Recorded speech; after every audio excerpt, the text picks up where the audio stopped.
Ladies and gentlemen, please lower your cameras by approximately 4 feet because Professor Whoosh has arrived to solve another internet mystery. Now, before anyone says, "Why are you bringing this shit up again? This happened months ago." Correct. It did happen months ago. And ordinarily, we'd have happily left it buried in the internet graveyard alongside MySpace dial-up and Whoosh's credibility. But there's one slight problem. We're not accepting blame for something we didn't fucking do. So unfortunately, Tiny Sherlock, we're digging this bastard back up. Because apparently Whoosh knows everything.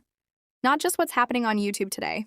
Oh no, this motherfucker apparently knows the entire history of YouTube. The creation of YouTube? Whoosh was there. First video uploaded? Whoosh probably held the camera. First copyright strike? Whoosh personally examined the fucking evidence. Algorithm changes? Ask Whoosh. YouTube headquarters? Apparently built according to blueprints found underneath his booster seat. This man talks about YouTube like he personally helped invent the fucking thing. He's apparently the unofficial curator of the YouTube Museum. Need to know what happened in 2007? Ask Whoosh. Need to understand an algorithm update from 2013? Ask Whoosh. Need the complete history of copyright enforcement? Stand back, everybody. Professor fucking YouTube has entered the building. The confidence is extraordinary. He doesn't speculate. He doesn't wonder. He doesn't say, "I'm not completely sure." No. Whoosh delivers internet history like he's David fucking Attenborough narrating a documentary. And here we observe the YouTube copyright system in its natural habitat. Oh, shut the fuck up. Because there's one teeny tiny piece of YouTube history that our teeny tiny historians still can't explain. Who actually took your videos down, Whoosh? That's where Professor YouTube suddenly becomes Student Whoosh. We've heard theories. We've heard accusations. We've heard enough certainty to make Sherlock Holmes climb out of his grave and ask this bloke for his fucking sources. But where is the actual answer? Because there's quite a difference between, "I think I know who did it," and "Here is the copyright notice showing who did it." One is evidence. The other is a bloke standing on a yellow pages trying to reach the fucking conclusion. And here's another question. If those videos contained nothing but your own original material, and you're absolutely certain there was no copyrighted material belonging to somebody else in them, why aren't they back up? What happened? Did you dispute the takedowns? Did you submit a counter notification? What did the copyright notices actually say? Did the claimant maintain their complaint? Did YouTube reject something? Did you decide not to challenge it? Was somebody else's copyrighted material actually included? Those are questions. Notice that, Whoosh? Questions. Because we're not going to invent the missing pieces and then announce them as fucking facts. And there's another very basic point. Uploading a video to your channel doesn't automatically mean everything contained inside that video belongs to you. If you've included somebody else's broadcast, recording, clip, music, or other protected material, ownership doesn't magically transfer because your username is underneath it. I could upload fucking Titanic tomorrow. That doesn't make me James Cameron. So perhaps, rather than immediately searching for some evil mastermind lurking in the shadows, there could be another explanation for why those videos disappeared. We don't know. And that is precisely the fucking point. Apparently neither does Whoosh. Yet somehow we ended up being accused. And that's why we're talking about this months later. Not because we're desperate to resurrect ancient YouTube bullshit. Not because we've suddenly become nostalgic for internet drama the early days. But because if you're going to attach our name to something, you'd better have something stronger than a theory. YouTube copyright complaints leave paperwork. So let's return to the evidence. Show the notice. Show the claimant. Show what was challenged. Show what happened afterwards. If there's evidence that we filed it, show it. We'll wait. Get Whoosh a little chair. Actually, get him too. Stack the fuckers. This could take a while. Because after months of theories, accusations, and Professor Whoosh's complete illustrated history of YouTube, we're still left with the same question. Who actually filed the takedown? CSI Whoosh-Dishmeen. 47 theories. 16 suspects. 3 imaginary corkboards. 6 miles of red string. 1 tiny detective. And absolutely no fucking clue who did it. So yes, we're bringing it back. Because old bullshit doesn't magically become true just because enough months have passed. If you accused us of doing something we didn't do, we're allowed to correct the fucking record. And if Professor Whoosh genuinely has proof, fantastic. Put the little detective hat on.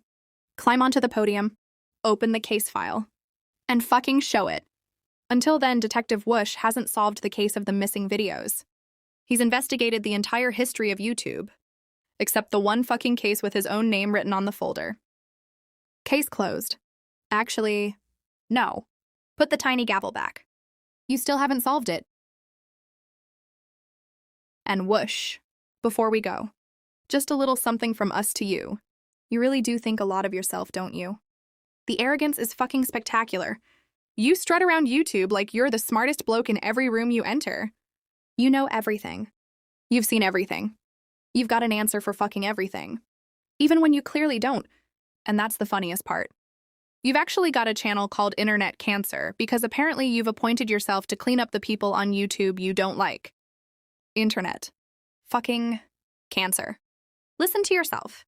Although thinking about it, maybe you've named the wrong part of the treatment. Because you're a bit like fucking chemo yourself. Poisonous and making everyone around you feel sick. Anyway, Dr. Whoosh, apparently you're not just uploading Howie's work and calling it your content anymore. Oh no. You've moved into fucking medicine. You're performing surgery on the internet. Dissecting people you don't like. Diagnosing what's wrong with them. Deciding who needs cutting out. Saving YouTube one enemy at a time. Fucking heroic. Someone get this man a stethoscope. A very small one. And while we're here, can we talk about the way you speak about everybody else's work? Because apparently nobody else can make a fucking YouTube video properly either. Someone spends hours researching something. Whoosh thinks it's shit. Someone edits a video differently to how he'd do it. Whoosh thinks it's shit. Someone makes something people actually enjoy. Don't worry. Whoosh will be along shortly to explain why it's fucking terrible.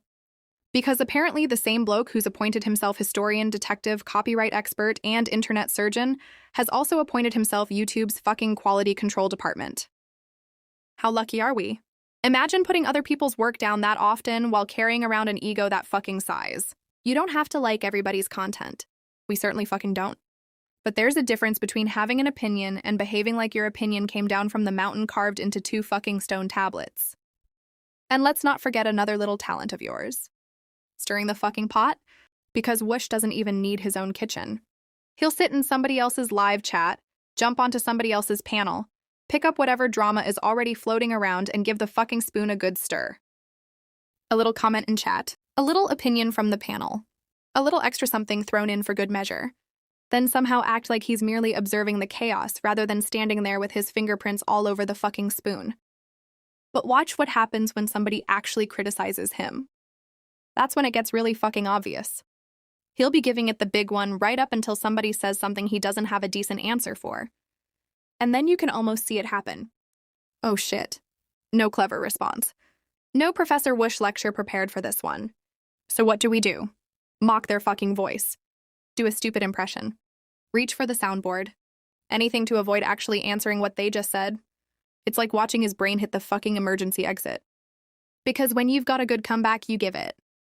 When you haven't, apparently you just make funny noises until everybody forgets there was a fucking question. Subtle, Whoosh. Really fucking subtle. And that's what makes the superiority act even funnier. You insult everybody else's work. You stir shit in other people's chats and panels. You appoint yourself judge and jury over the entire internet. But the second somebody gives you a bit back, suddenly that enormous confidence starts looking a little fucking shaky. Oh, sweetheart. Who the fuck appointed you? Because it certainly wasn't us. You act like you're some great authority deciding who's credible, who's lying, who's worthy, whose work is shit, and who needs exposing. Meanwhile, half the internet is standing there watching you thinking, who the fuck does this little bloke think he is? And then you wonder why people laugh at you. It's not because you're feared, Whoosh. It's not because you're intellectually superior. It's not because people can't cope with your devastating fucking truth. It's because you're funny. Not intentionally, but fucking funny. That massive ego attached to that level of confidence is comedy gold. You take yourself so fucking seriously. We don't. So keep giving the lectures. Keep reviewing everybody else's work. Keep playing internet police officer. Keep putting on the imaginary surgical gloves and deciding who needs cutting out next. Keep sitting in other people's chats stirring the pot. Keep jumping on panels to add your little spoonful. Keep doing the silly impressions when somebody says something you haven't got a fucking answer for. Keep hammering that soundboard like it's going to come up with the comeback for you. And keep telling everybody how YouTube works. And we'll keep doing what we do. Watching. Taking notes. And when you inevitably make yourself look like a fucking idiot again, don't worry, we'll be here. Oops, there it is. You're an idiot.